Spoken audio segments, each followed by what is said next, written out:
Hello, and thank you very much for having time for me today. Today I'm talking with a whole band. I just told them, it's very unusual for me to talk with a whole band, but it's cool. Thank you for having the time for me, all of you. Evernoir is the name, and I don't know much about you. You're from Milwaukee, if I'm correct. Is it Eau true? Claire, Pardon me? Close. Eau Claire, Wisconsin. I'm sorry. I got That's it okay. wrong. You're from Same state. America. That's all that counts, right? Yeah. Anyway, so can you please go around and introduce yourself and say what you're doing in the band? And usually I would like to know your musical background a little bit. I don't know, because we have a whole band now, if it will take too long. But on the other hand, we have as much time as you want to spend with me. I don't have a time limit. So, anyway, introduce yourself, say who you are, what you're doing, please, and maybe a little bit about your musical background, where you're coming from, and why are you doing this, what you're doing now. Okay, we have one lady, so I would like to start with her. Her name is Ven, right? Yes, So my name is please, Ben. okay, yeah, go ahead. I'm the vocalist. I come from a classical music background. I was classically trained vocally, and I am self-taught on extreme vocals as far as false chord goes, and I'm currently learning fry, which is really exciting.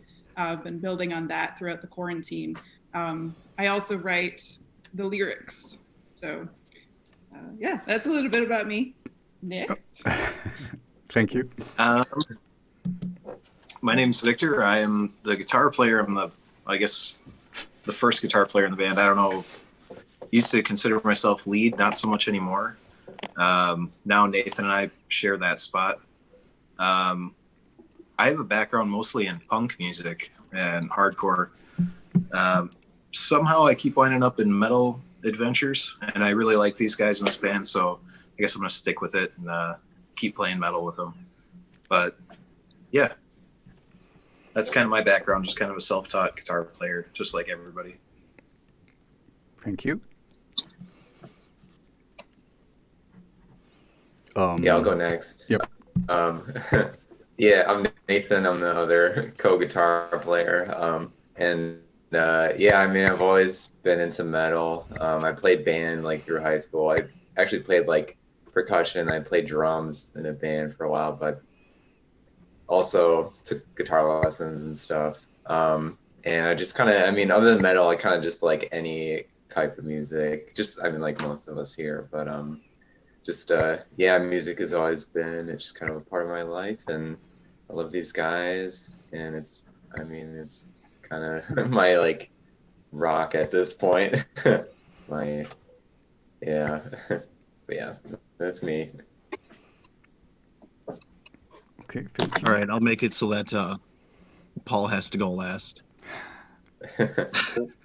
I'm Trevor. I'm the newly joined bass player, so I do have some experience working with them so far, because we did collaborate on a song together where Ven and I were doing a duet. And then they asked me to join to play bass. So I was like, well, of course, I'm going to do that. But primarily, my background's been like in punk and metal. Mostly as far as playing goes, it's been metal, but I mean, I grew up punk, really heavy punk. But And you're a singer as well when you started as with a duet.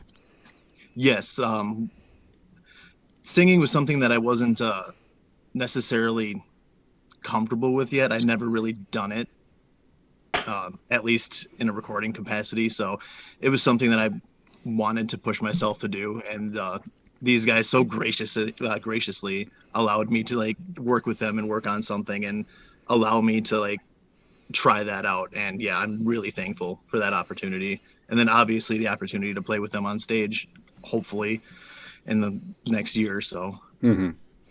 Okay, I had a follow-up question, but now it's introduce the whole band. So Paul is your drummer, and he's going last, I guess, now. But the drummer is very important, just to stress exactly. Save the best for last. with. The best for last, exactly. Yeah. I am Paul. I'm the drummer for Evernoir. I guess a little bit about me. I also grew up in kind of like a classical music kind of family. Both of my parents played in orchestras, so I guess that's kind of where my love for music came from. And I also played French horn in high school and middle school. So it's sort of a weird transition that I Yeah, chose to use drums. I can tell. You know, I used to play the flute and the trumpet and the trombone, and yeah, and now I'm a bass player as well. So it's not the most obvious switch, but then you got a musical background after all, you know.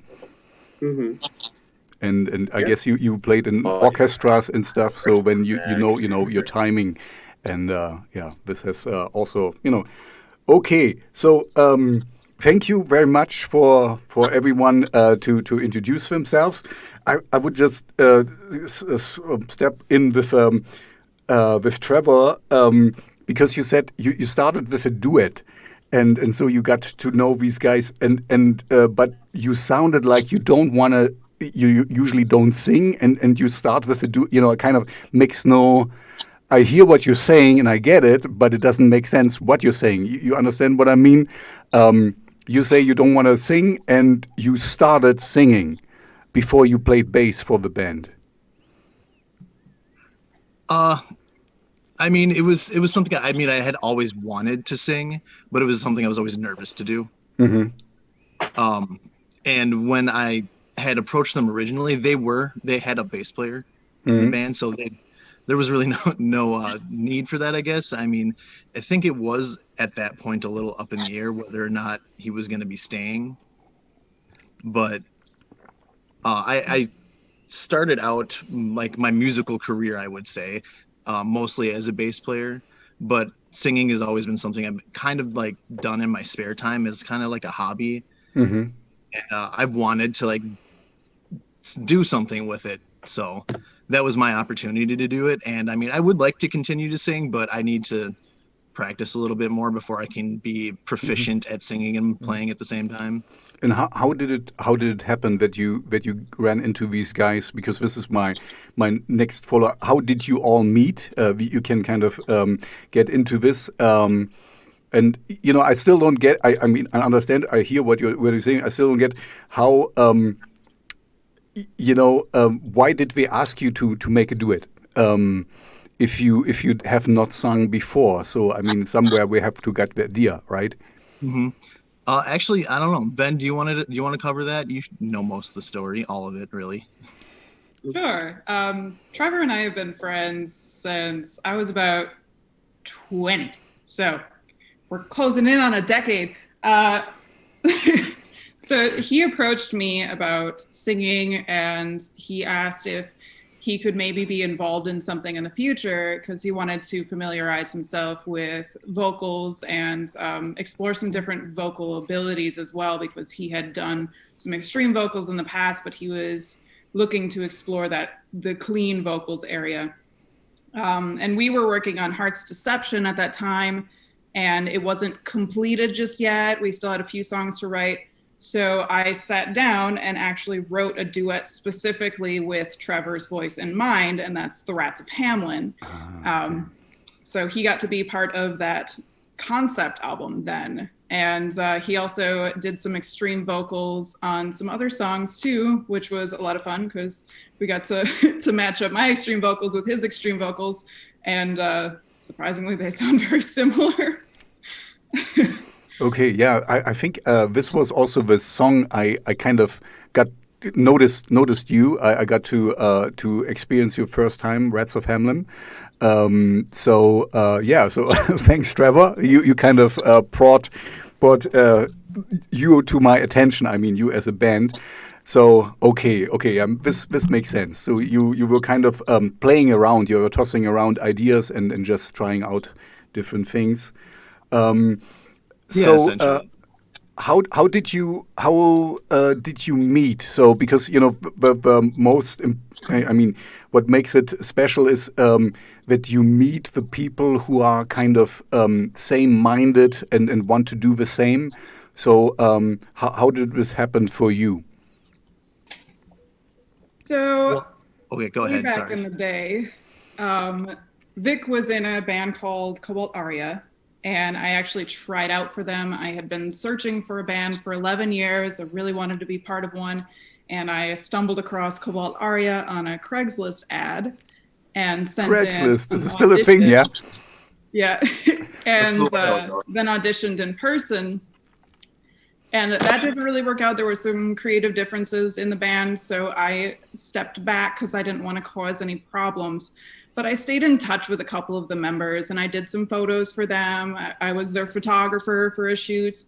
And the bass player, which was our former bass player, Ed, messaged me after about a year, and he said, I'm thinking about leaving the band, and I want to ask Vic to leave with me, but I'm wondering if you would sing for a new band, for if I were to make one. And we formed Arconic Wave. And then after that band kind of dispersed, Ed knew Paul, and we got Paul in as a drummer, and we created Evernoir, which had a new sound and everything. Then Nate came in. Craigslist, right, Nate? No, you grew me in a lab, remember? Oh, that's right. We grew you in a lab. I'm completely manufactured. Yeah, it was a Craigslist ad. We were really impressed with Nate when he came in. Then of course I've known Trevor and for a while, and it worked out really well with the band's morals. We have a focus around abuse and suicide awareness. And all of us have had a background in depression and or abuse. So that's something, of course, that we put forward when we were auditioning people. Like this is something that we're really strong with. How do you feel about that? Do you have a background in this? Are you passionate about it? And we got really fortunate that all of us. I mean, it's unfortunate that I got it. Yeah, I was just like, okay, yeah, I know what you mean, but yeah, it's hard to say. It's fortunate, but yeah. And I guess this also explains the name of a band, Evernoir, kind of always dark or always black. Noir is black, right? So yeah, okay, yeah. Because I was thinking in preparation, I was listening to a few songs, and then and you put it also on your bio out there, so you're really outspoken here. So it's unfortunate, but it's kind of. Did you get any feedback from the fans so far that you could really help them, because it's delicate, and I mean, did it resonate with the fans so far? Do you know this by any chance? Some people. Go ahead, Vic. With some people, yeah, it resonates really heavily. It's kind of, it's personal for them. Some people don't want to talk about it, but it seems to help a lot of people open up. Kind of gives them an avenue to talk about things they wouldn't normally talk about. So I would say, yeah, we've made at least a few connections that way. Yeah, no, I think it's very important. I had one other guy on the show so far who has, who's very open about his mental illness issue. And I think this is where the art can really step in a little bit, to open another door, kind of, not being too judgmental or something, just kind of like, even if it sounds stupid, you are not alone with it. So there's other people, and in a way, I kind of think it's important that you put it so out, because first I was like, oh man, they kind of really wear this on their sleeves, but on the other hand, maybe you need to, to kind of, it doesn't, the music is still, anyway, my point is, if you don't want to deal with this thing, you still make good music, but if you want, you can go deeper, and it's not just entertainment, that's So this is how I perceive you at the moment. That you really have something to say here. I think that's, yeah. Sorry, did you want to go ahead? It's weird to talk on the. Yeah, it's that's why I mean it's better if I know we are in COVID right now, if all in the same room, because when it's easier to go back and forth. But I know we're in we can talk about the strange time later on. But yeah, please go ahead. Yeah, I think our music's like any form of music. Love songs don't make sense unless you're in love, and once you get into that, then they all make sense. And I think our music is the same way, or any kind of music, really. Not to say that ours is different in any way. It's the same as anything. It makes more sense when you're in the right mindset to understand it, and you perceive what we're trying to communicate. So, right. Go ahead, we please. do try to find a balance of entertainment and depth. We still do our best to put on a really great show that people can get lively and really get into, and get that energy in our music as well. But we also want to always be making that safe space and putting that message out there that you're not alone when you experience that. And it's so important. I know we've all talked about it as a band too, that music helped us through those times. If I didn't have music, I wouldn't be here today. And that's the safe space that we want to create for people. And it's still such a taboo. And I really just want to break through that. It's such a taboo to talk about mental illness and talk about abuse. And so many people are afraid to do it. And I think it opens things up when a public figure says, like, hey, I struggle with this too. You're not by yourself, because you have to understand, like, that public person is in front of a bunch of different people, and they're talking, and it's creating this whole blanket of safe space in that live audience. And it's really cool. We've had a few people that didn't like what we had to say. We've been booed before because people just want to party. But for the most part, we get approached by a lot of people after shows that have said, I really appreciate what you're doing, because I struggle with this, and we need to hear from people like you. And it's good to hear from people like you. And a few people have actually shared their stories with us, and we love it. It's such a connection. Yeah, I think, we could go here into more detail, because just recently I was talking with a friend about it, that, all this Instagrammable stuff. And so you only see the good things. I mean, it's okay, that there's that you only show your good features and your good sides, but it kind of blends out all the days where you don't feel so well, and where you just be a little bit off. And I don't mean to be depressed right away, but even if you love your job, you don't go there every day with today I'm gonna make it, and so. But we kind of gloss over this, we don't show the today I have a bad hair day, today I don't really feel like it, my boss just or it goes too extreme, that can also be. Anyway, so yeah, I really get your point, and I think it's very rewarding if you get the feedback from the fans. So maybe let's segue into this.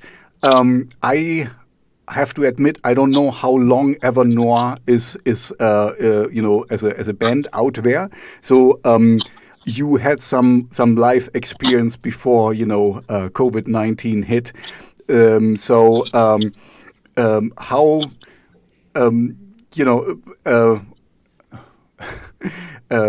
How are you dealing now with the situation? Did you do some live streams, or you're working on new material? Most artists I talk with, they're kind of like, okay, because we are confined to ourselves.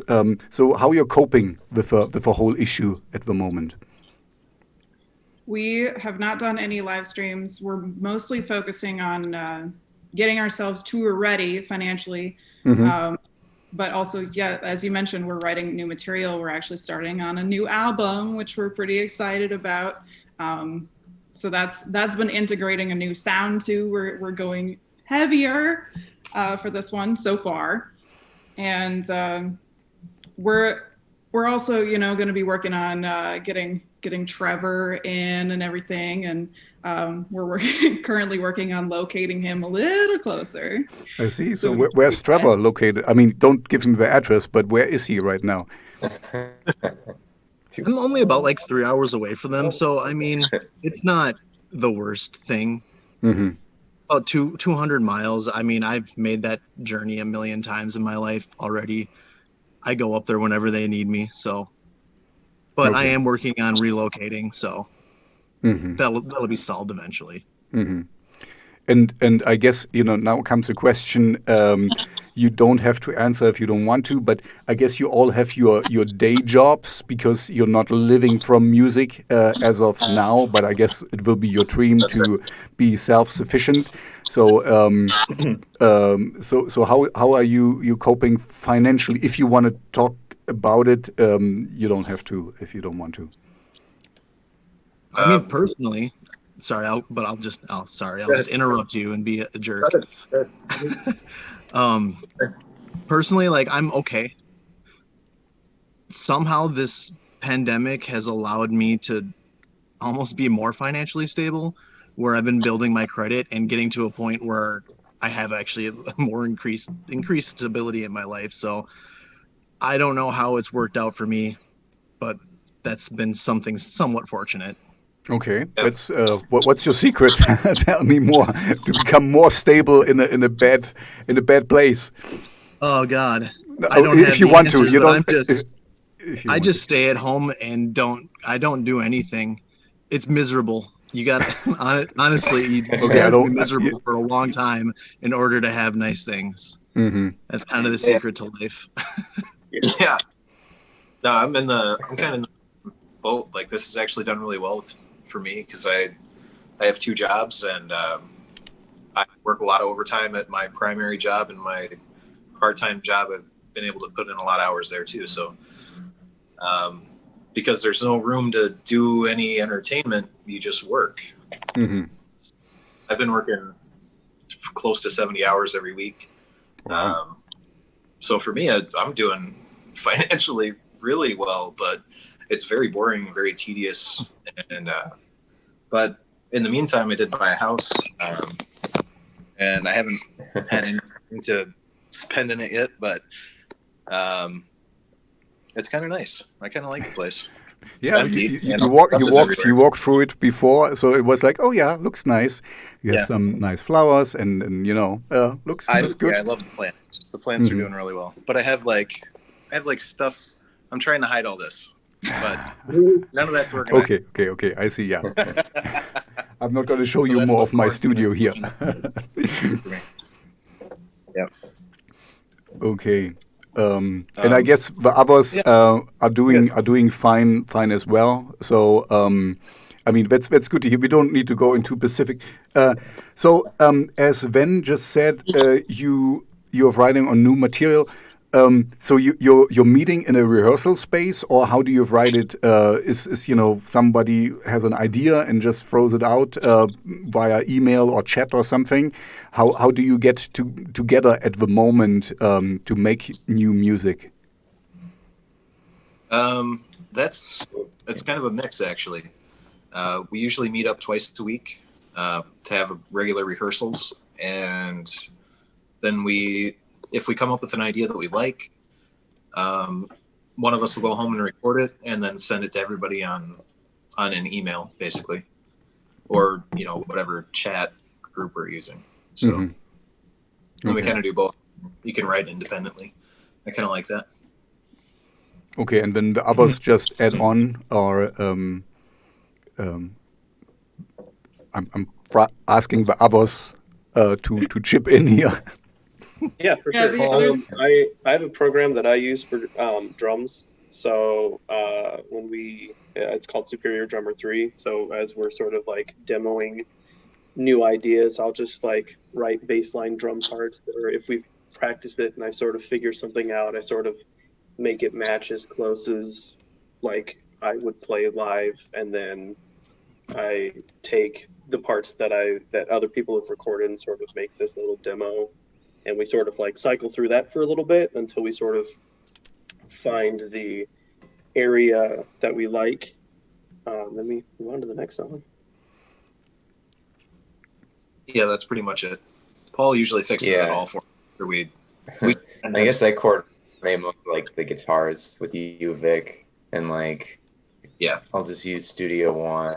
Yeah, and then like we'll either we kind of try to like mix up who's kind of writing. So like some days Vic and I'll just sit down and write. Other days it'll be you, Vic, with Ven and Paul, just to kind of spark different ideas and just try to get different takes on things. Mm-hmm. And in the end, you're like democratic. So only if everyone likes it, you're gonna play it, or is there something? Okay, this song is for you, and this one is a little bit more for you, or something like that. It's definitely very collaborative. We sort of, I think we start with guitars and we find a sound that we like, and then we sort of build off of that until we've sort of created an end product that we're all very happy with. Mm-hmm. Okay, and the lyrics come in last, I guess. So you first have basically the body of a song, and then you put on the lyrics, or is it also sometimes vice versa, that then gives you some lyrics and you kind of build from that? It goes both ways. Yeah, it really depends on the song. They usually ask me, what's a general feel of the next song, but rarely, on a few instances, I've said I actually have vocals for this and we need to build around the vocals, but more often than not, they write some riffs and I'm scrolling through my lyrics library and figuring out what works best for it. Mm-hmm. Okay. So you don't write specific for the song, so you already have ideas you put out before and kind of just make it fit to the song, basically. Yep. Okay. Somebody else Sometimes we'll have like a riff and we have to change the time signature to match her vocals. Be like the riff is right, but the timing's wrong or something like that. We'll adjust and move the keys around and that sort of thing. Mm-hmm. Okay. Yeah. This makes sense. It's you were touring before, and one thing I always like to ask is do you have any fun stories as you were touring?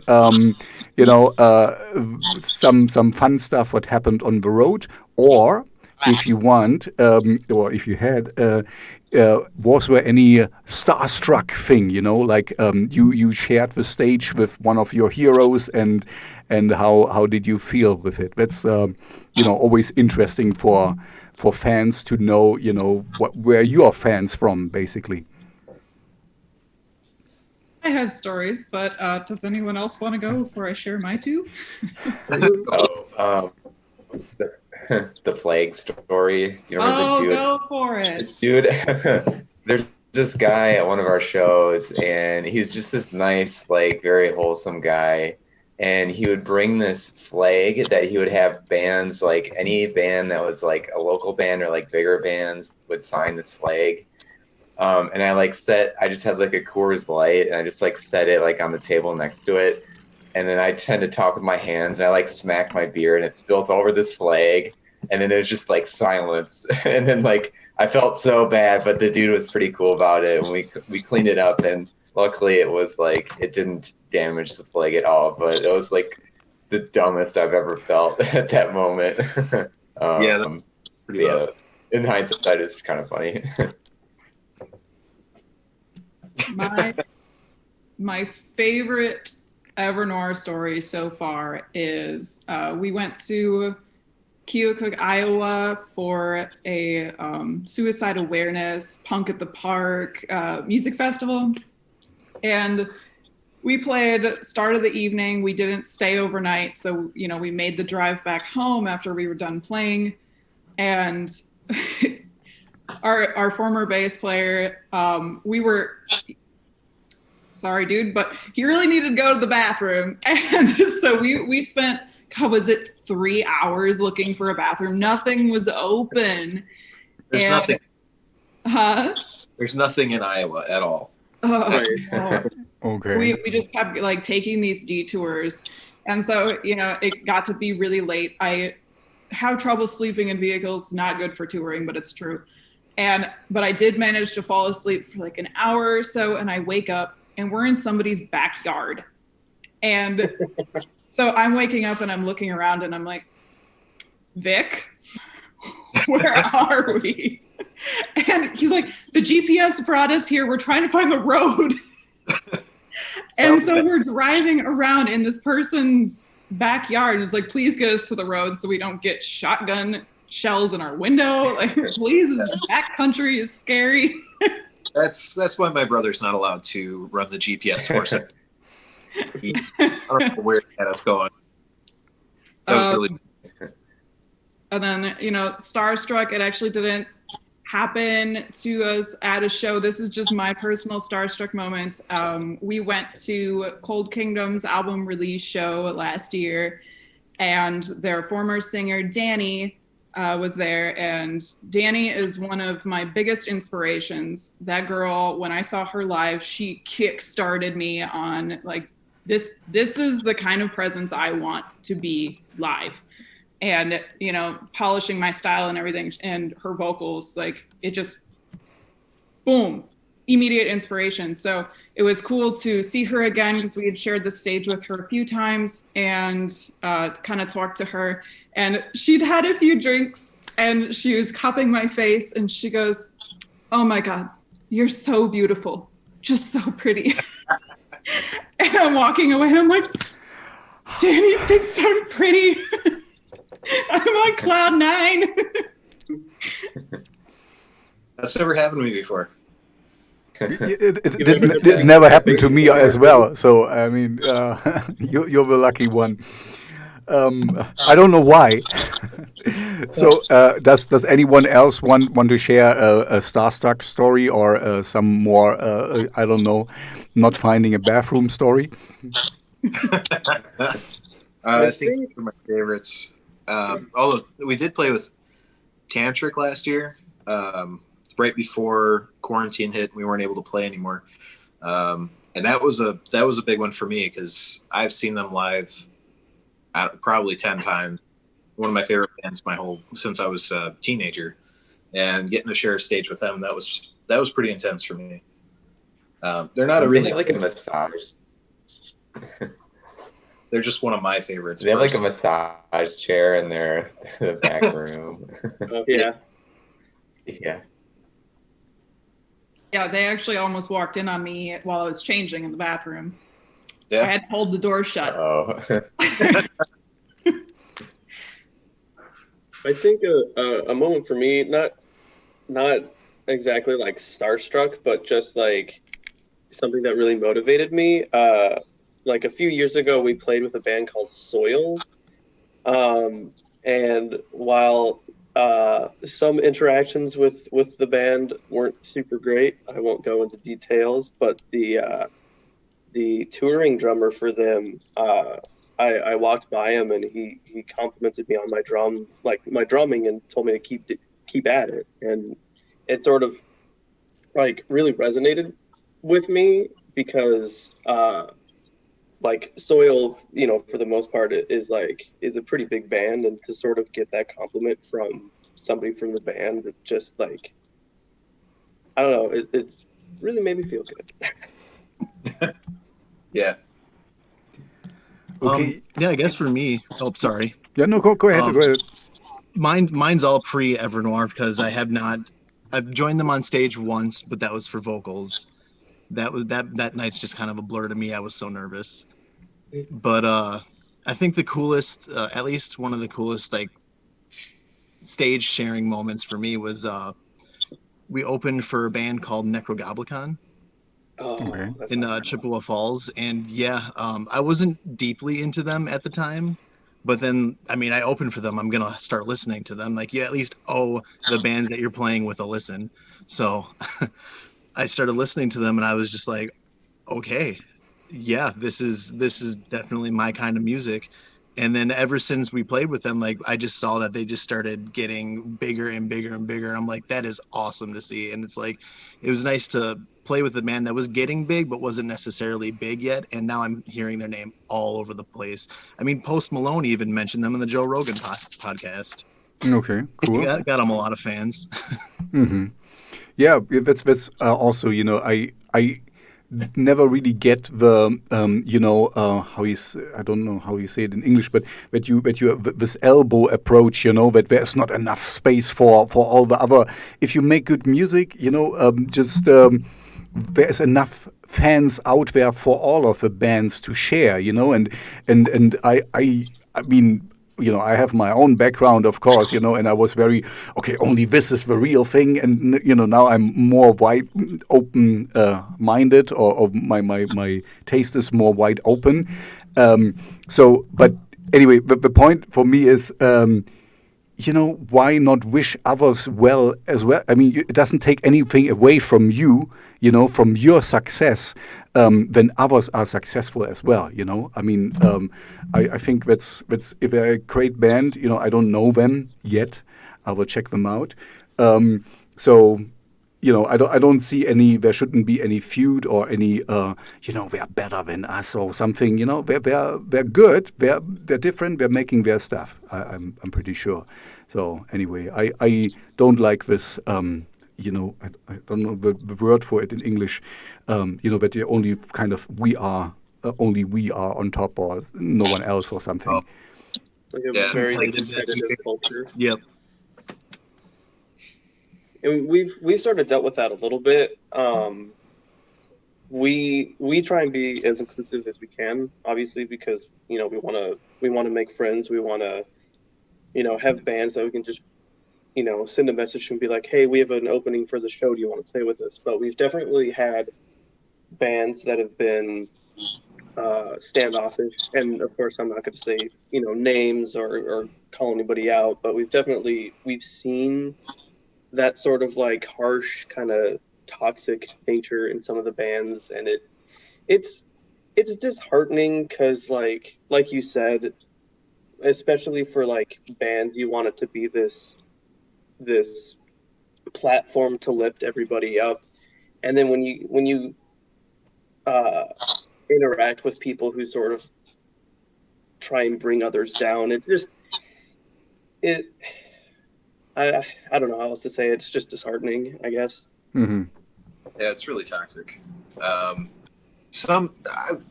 don't see it as much as we used to, and I don't see it as much as I used to whenever I was younger in different bands. The elite metal culture, where if you're not playing a 7-string, you're not hard, or if you're not playing double, you're not allowed to play with us, or it's. Mm-hmm. It's kind of like everybody wants to be in the club, and it's just a stupid mindset. Not everybody can write the same music, and why would you want everybody to? It doesn't make any sense. Mm-hmm. It's getting quite boring, after all, because one of the things I also do, I have a radio show, where I always put a mix of different kind of music, and I decline a lot of music because it's just like, I don't know, it's the 1000th Blink 182 reiteration, and it's not bad music, but it's kind of like so boring because I have heard it so often before, and it's just the safe route, just kind of. I don't get why music is such a nice playground. There is no right or wrong in music. There's just something you like and some things you don't. And of course there is, certain rules and whatever, and chord progressions and whatever, I mean, there is rules. But apart from this, you can do whatever you want. So surprise me, do something new. Just don't do the same thing over and over again.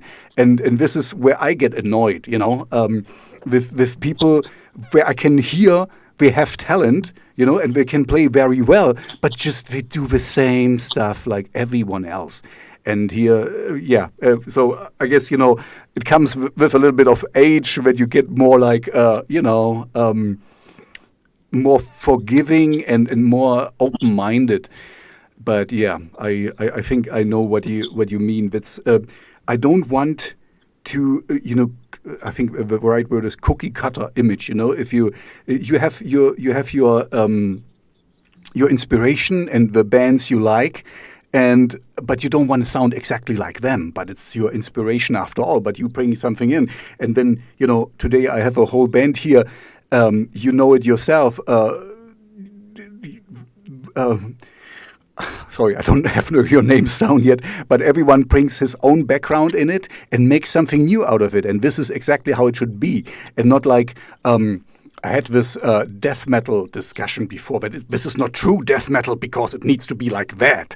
And then, there's never any progression to something new.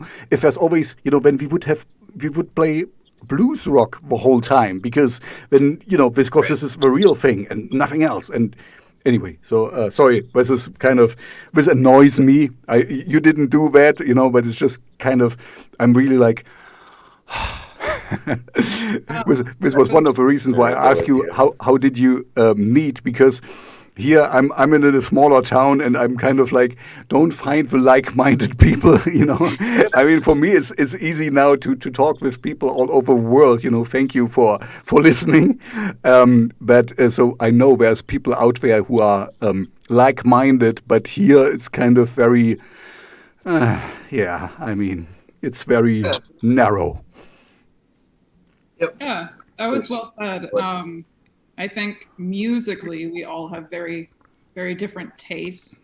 I think we all have a very wide taste, but we definitely listen to different artists for sure and have different influences, and that mixes it up a lot. And we do see that a lot on the scene too, where you have your mainstream cookie cutter sound bands that people go absolutely crazy for. It's what they're used to listening to, and they quickly rise in popularity. Mm-hmm. And good for them. Like we're happy for them, and we love most of the bands that we meet. I mean, they're great people. We're excited to celebrate their success for them, but then you're also just kind of like, I want to hear something original from you. You're really talented. I don't want to hear radio stuff. If I do, I'll turn on the radio.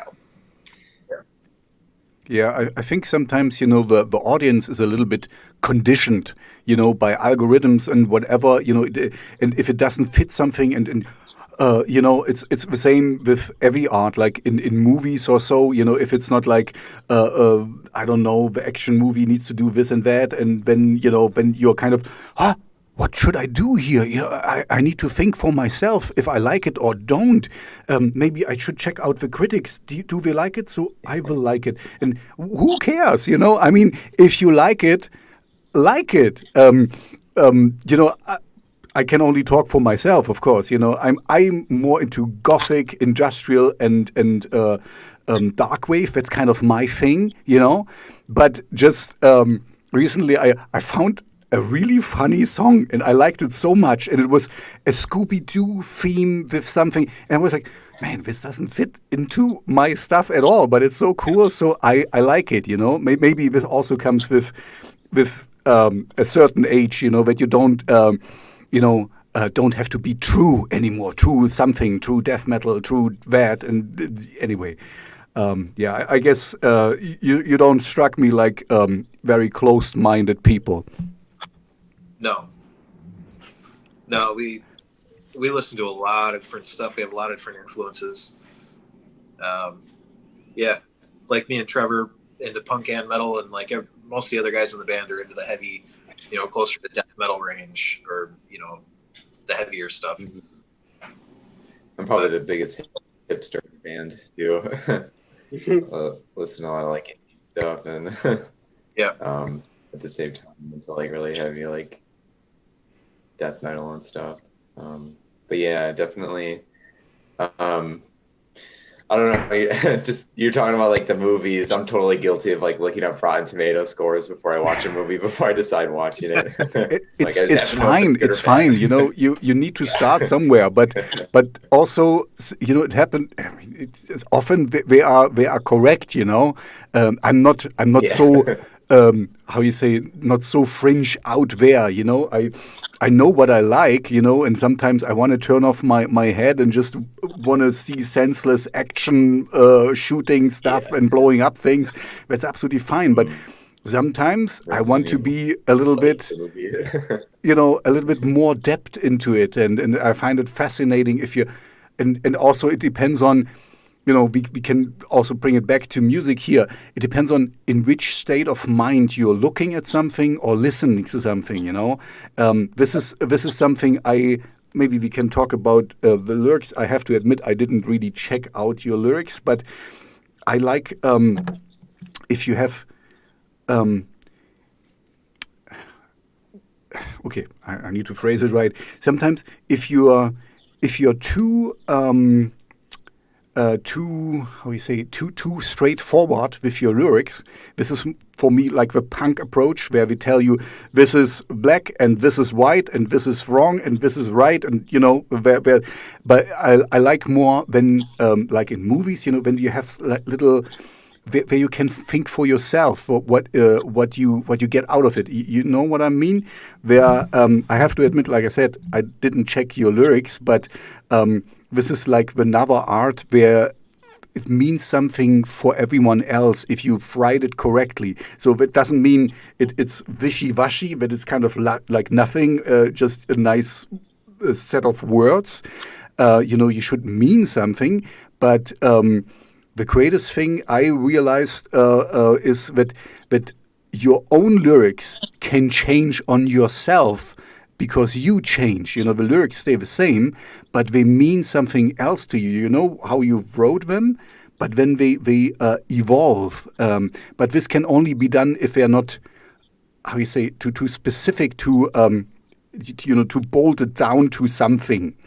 I don't know if it makes sense what I just said, but this is also kind of art for me, you know, to write lyrics that are open but precise at the same time. I don't know how to phrase it rightly, but we can, if you want, then we can talk about that. Yeah, what you said makes total sense. I kind of bounce between, you know, I have a few songs where I am very direct about what I mean, but I also I have a poetry background. I used to write a lot of poetry. So I like most of my songs to have that poetic approach where it's painting a picture in your mind and it's left up to interpretation. You know, obviously I have my reason for writing it down and my emotional influence as to why it's on the page, but it gets translated differently based on what you're feeling or what your experiences have gone through. And I do have a number of songs that, you know, even since we wrote Heart's Deception, a couple of songs on there that have changed their meaning and my emotions based on, you know, what I'm going through. And, you know, there are certain songs that just one day I'll be super passionate about singing it because I'm just really feeling those lyrics in my current state of mind. And it has nothing to do with what I originally wrote it about. It's all about that new experience. Mm-hmm. Mm-hmm. Exactly. So This is totally what I meant. Exactly. But this is kind of it has so added bonuses, or it's bigger than you intended it to be, because it's a living thing kind of. And of course you are changing. The lyrics are not changing, but your perception of it does it, and your circumstances in which you listen to it. So anyway, thank you. I just wrote down here. You don't have to answer if you don't want to, but do you have a label which helps you with your distribution, or getting to? I mean, at the moment not, but getting gigs and stuff, and planning your tour, because you said you're gonna get tour ready. Right. We are working on getting tour ready. DI Records is our label, and they distribute us online. So they've been helping with those streams and that publicity and everything. In the past, we have done all booking on our own. But I know Dakota, our label manager, he has some connections for booking and everything, I think, as far as planning a full tour, going city to city. we probably will be, calling on him. Do you have a couple contacts that we can reach out to? Do you have some venue ideas? But we handle the booking ourselves on that front. I see. Okay. Okay. So, yeah, if somebody else want to chip in, I just, so, at the moment, I mean, let's talk, I'm not going into politics, even only if you want to, because you just had an election, of course, and the whole world was kind of keeping its breath. But I know it's might be a touchy subject, so I don't. But if you want, we can talk about it. But I give you my, foreign side on it. But the other thing is, at the moment we are on pause. So there has been talk of where found a vaccine and stuff. So realistically, I always hoped that in the summer of next year, things would be back to normal. But anyway, my question is, so what is your plan for the tour? Because I kind of, the more I think about it, or the more I know now, it might take longer than I hope. That it might be, a year more than I think, because even if there's a vaccine, that's my point, people need to get vaccinated, and, it will take some time, and, the stuff, the distribution and stuff. So, anyway, what's your current, take on it? I mean, at the moment, we're taping this on the 14th of November, 2020. I know that our state governor is trying to have more of a shutdown go on over the next 6 weeks or so. He's made an attempt to do that several times at this point. It hasn't worked because of the local Congress. So right now, we are peaking in our city in Eau Claire. We're at our highest peak that we've had so far. I'm currently in quarantine. That's part of the reason why we're all separated. Because I just had a positive test 2 weeks ago. Oh, wow. But you're feeling good. I mean, you don't look any bad. I mean, you look good. I had to do a little magic. No, I'm actually...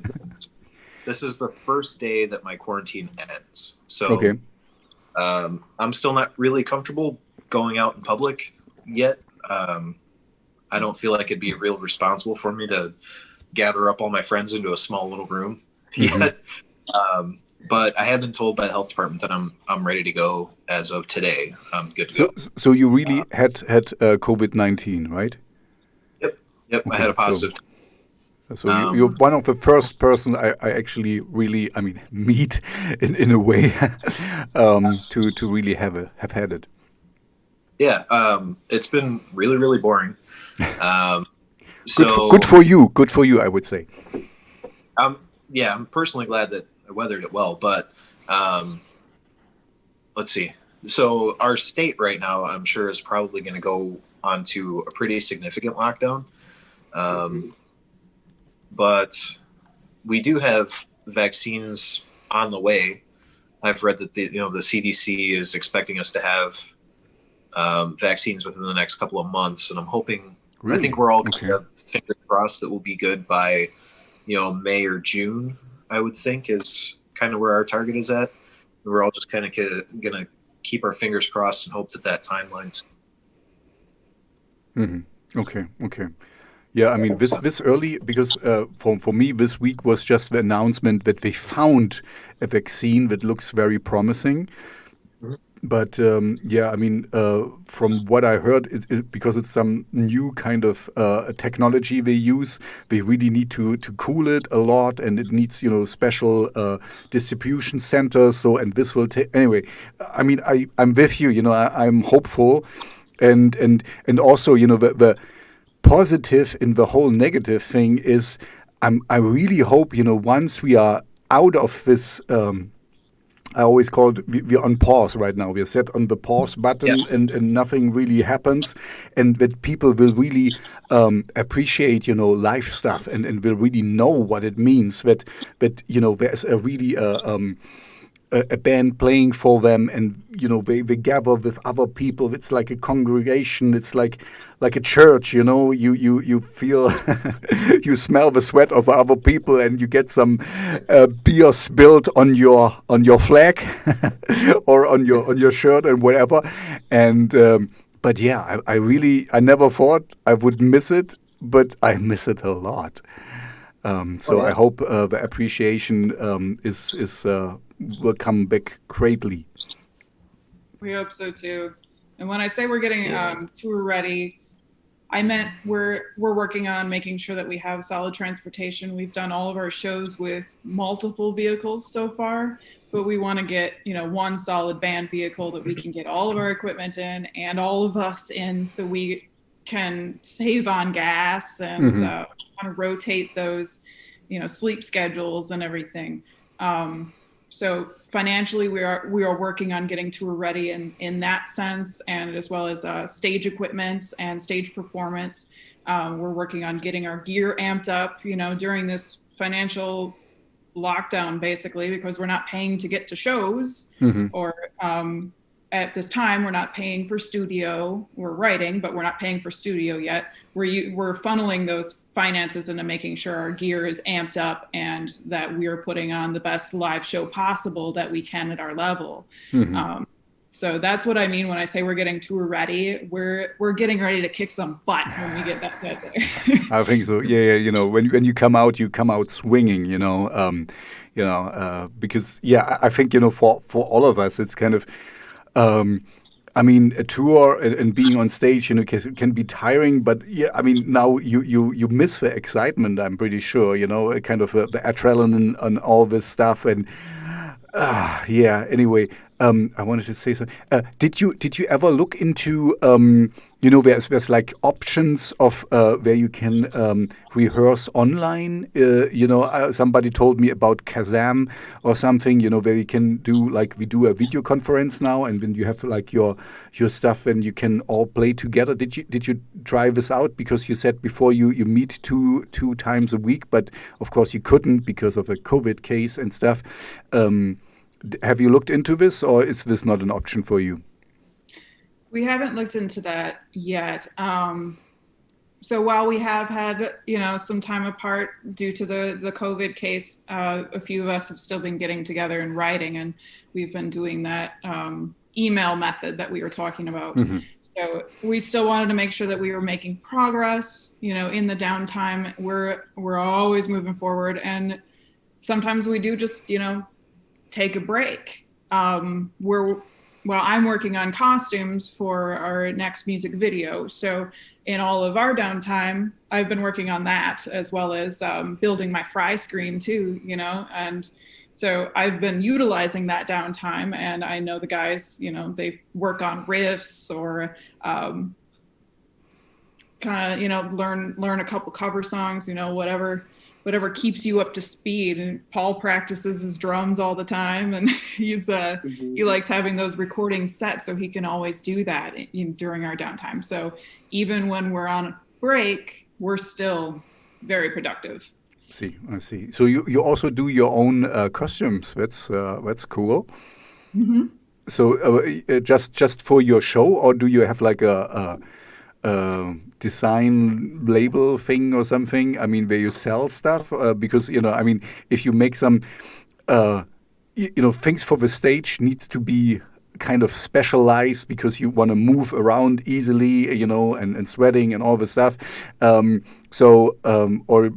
just for yourself, or also for others? It's just for me at this time. I've been a cosplayer for 6 or 7 years, making my own costumes and wearing them. I have had a couple of requests for commissions, but I just don't feel very confident in my own skills on making something for somebody and giving it to them, knowing that it's going to stay together and fit them well, because I have the benefit of when I'm making a costume, I can try it on as many times as I need to, and I can run as many trials as I need to fix any of the problems that I might have with it.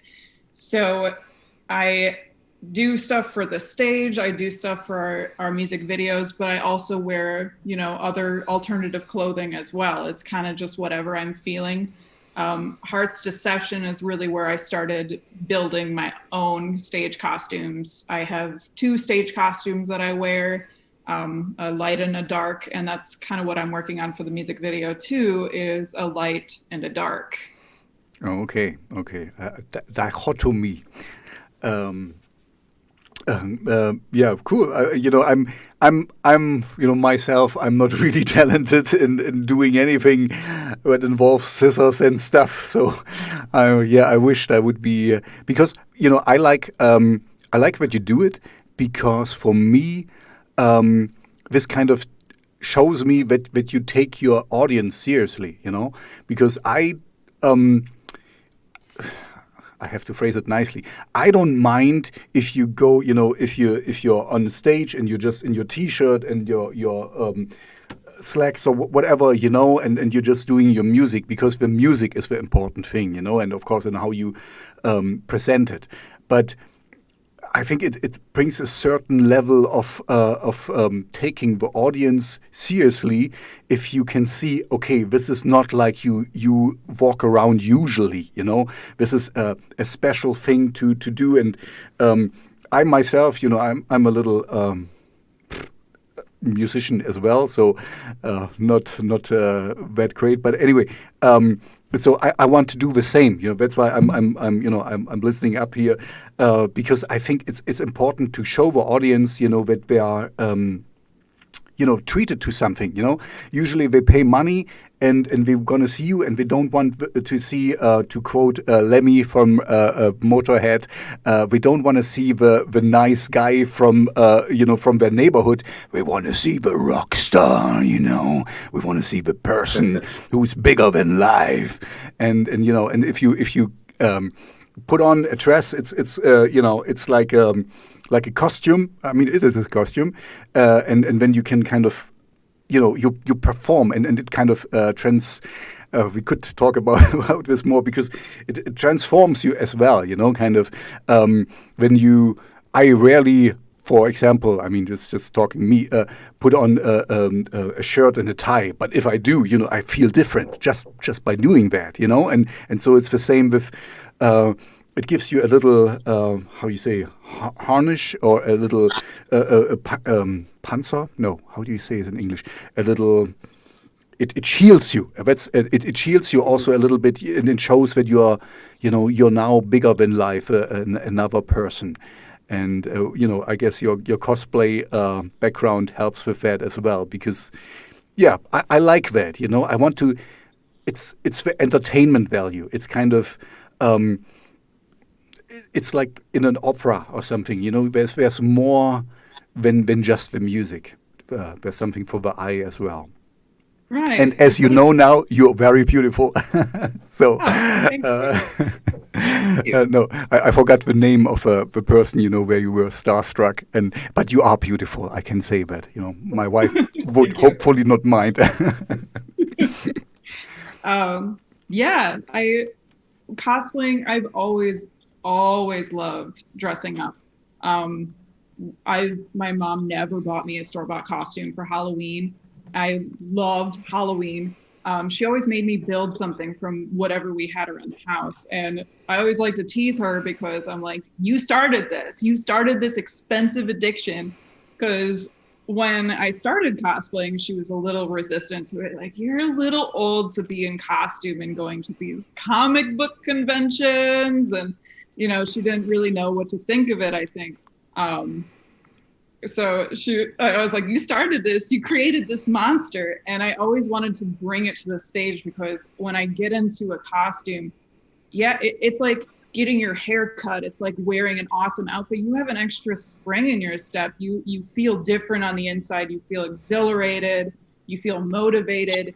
And I really, I thought about doing literal cosplay on the stage, but that really didn't match us. Mm-hmm. So I wanted to bring some sort of element to that stage. And I think when I sort of made up my mind to do it is when I saw a band called September Morning. I don't know if you've heard I of have them. heard of him. I have heard of him. Right? Yeah. Mm-hmm. So that's a literal concept band. Emily puts on, that whole September Morning get up, and she performs in this full-blown cosplay with full body makeup, and they create a whole story on that stage. And I said, that's awesome. I'm in love with her aesthetic. She's very talented, and I'm like, I want to do that to a smaller degree. Mm-hmm. And I feel edgier. I feel like I put on a better performance if I'm looking the part. If I'm wearing something that I know no one else has worn, I'm wearing it my own way. I made this. I have a different energy on the stage, and I'm going to make those really edgy faces. I'm going to own that costume. I'm going to wear it. Mm-hmm. Yeah, exactly. It helps with the transformation from, being you as Ven to the rock star persona, or to the, performer and stuff. So I really love this too. I in the past, I have to admit, I was like, this is like theater, and this is like, but yeah, it's really, it makes a difference, and it takes people seriously, and it's not a big deal. I mean, how you say? I didn't mean it the wrong way. It's a big deal, but it's not such a. Even if you just put on a special shirt or something, I mean, it shows the appreciation of a listener. So I wanted to because you said this with a cosplay and Comic-Con and stuff. I grew up in a time. Anyway, I grew up behind the Iron Curtain, but I grew up in a time when people were laughed at, with the comic stuff, and this is for little kids and stuff.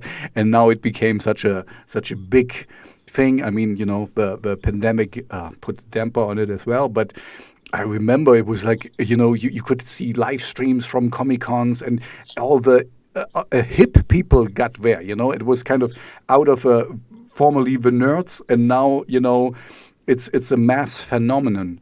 So, yeah, anyway. So we are into an hour right now.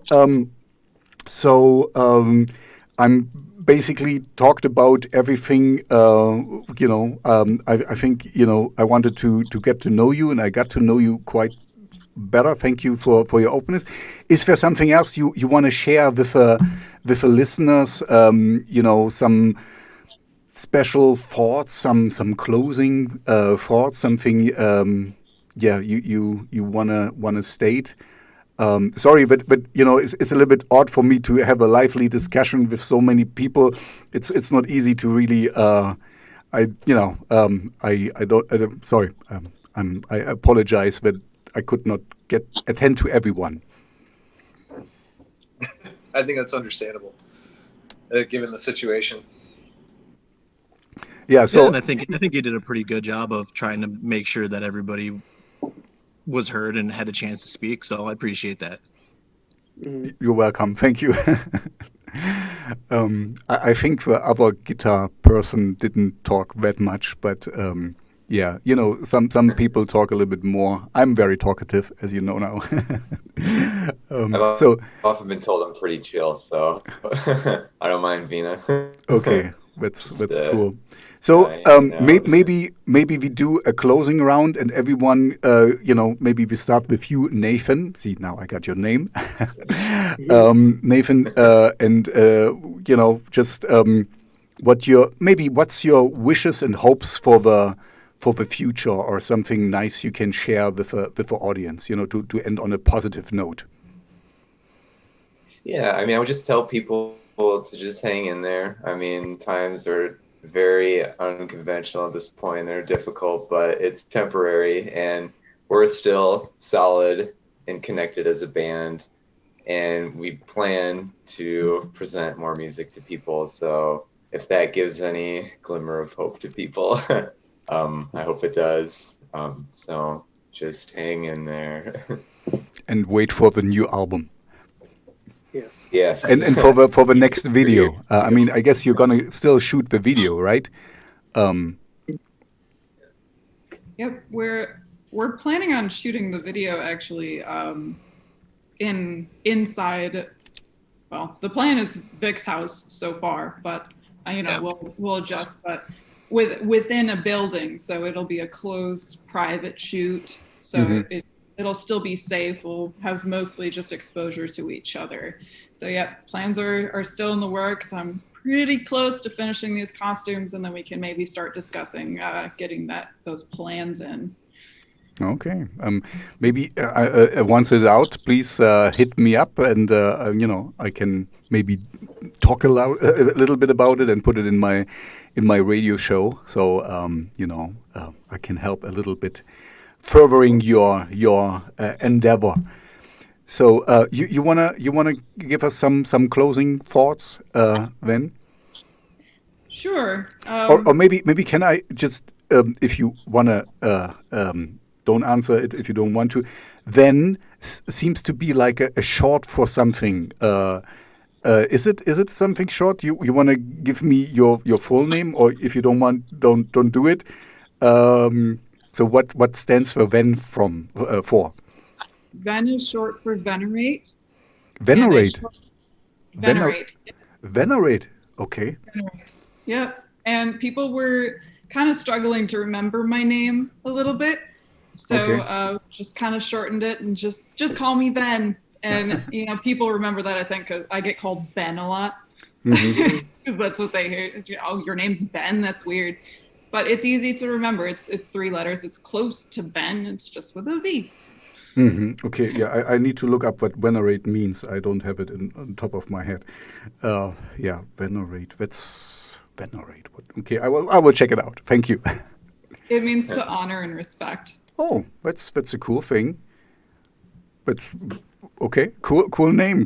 This is for in Germany we have laws that in the United States you don't have this. You can call your kid Apple if you want, or River, or all these names, and this wouldn't be allowed in Germany. In Germany, you only allowed names that are already out there. So there are some special circumstances if you're like an Indian native or something, and you call your howling wolf or something. Then there's some exceptions, but usually, it needs to be Wilhelm or Peter or whatever, names that are already out there. So that's cool. I like this in the United States. You have a little bit more freedom to name something special. Yeah. Anyway, thank you for sharing this. This is just a cultural difference we have here. Yeah. Sorry, closing statements. Kind of reflecting on what Nate said, and just this is a hard time. I know it's been an emotional roller coaster for me. One day I'm motivated, the next day I just feel low because I miss society, I miss normal, I miss connecting with people in a live setting. But that's going to come back. It may take some time, but it's going to come back, and we're going to be changed by this. So try to focus that change in a positive way, blossom from it, try to learn what you can in this period. Learn, like, how often do we have all this time? Learn a new language, come out of it a stronger, better person, and know that it will pass, and you're gonna come out of there like a rising phoenix. It's gonna be good. So please stay positive and know that we're all in this separately, apart, but we're all in this together, and we're going to get through it. Yeah, that's a good statement, because, yeah, okay, I'm not gonna add mine, but I kind of hate it that people are, just Netflix and stuff. I mean, use the time, use the time to read the book you always wanted to read, learn the language you always wanted to learn and stuff, and like you learning a new singing style. Even if I have not heard of it before, but I think I heard it before, but I didn't know what it was called. So, anyway, so who wants to go next of a boys? I can, I guess. Closing statements. I guess I'm excited to see what next year brings. I feel like for a lot of people. Hopefully, it's sort of building to a very good year. That people have sort of, and especially bands. I've seen so many bands writing music in the studio in the meantime, and I think what I'm hoping for 2021, at least in like the music scene, is there's going to be this explosion of music, and I'm excited to see what all comes from it. Because I think right now it could be a really nice time to sort of like explore music and build on what's out there. So I'm excited to see what happens in 2021. Okay, thank you. So, yeah, I don't have the names down. The bass player, please. Yes, hello. Hello, hello, Trevor. Trevor. Was it? Yes. I guess basically going to touch on what everybody else has said, stay together by keeping apart for now. Just have That's a nice song title, huh? Staying together by keeping apart, or could be a line. Anyway, sorry, go ahead. Right? Think of that, Ven. But also what Paul has said, I've noticed some interesting collaborations happening on YouTube between various artists and everything like that. And it actually it's kind of giving me some hope for the future, because maybe now that we are all, like you're saying, on pause, we can kind of take a step back and reevaluate what we all want to do and what we want to put out into the world like that. And I think that, as unfortunate as this situation is, it has provided that chance for a lot of people. So we have a good opportunity to move forward. Mm-hmm. Mm-hmm. Positive. Thank you. So, what was the name of a guitar person? Victor. Yeah, Victor. Sorry. That's all right. Yeah, I suppose my biggest takeaway is, any situation is what you make of it. So, it seems like a bad situation if you just look at it on paper, but it doesn't have to be.